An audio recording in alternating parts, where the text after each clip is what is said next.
Clear নাই, ওনাকে আমি নেতা মানবো। একটাই গুণ আছে, অনলি একটাই গুণ, যার জন্য ওনাকে নেতা মানে, সেটা হলো আমাদের প্রয়াত রাষ্ট্রপতি জাতীয় পার্টি প্রতিষ্ঠার চেয়ারম্যান হোসেন মোজাদ্দেদের ভাই, তার ভাই, সেই কারণে ওনাকে মানতাম। জনাব জিএম কাদের, আমি এমন কি অপরাধ করলাম? আপনি মহাসচিব বাদ দেন, আপত্তি নাই, প্রাথমিক সদস্য পদ থেকে আপনি বাদ দিলেন, এটা কেমন কথা?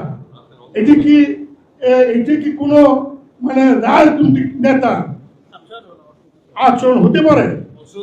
যে লোকটি আমি এই 86 থেকে 40 বছর 50 বছর যাবৎ এই দলে, ব্যারিস্টার আনিসুল মাহমুদ যখন 79 এমপি এবং 84 যখন মন্ত্রী, তখন কিন্তু জিএম কাদের সাহেব এস্টেট ম্যানেজার ছিলেন।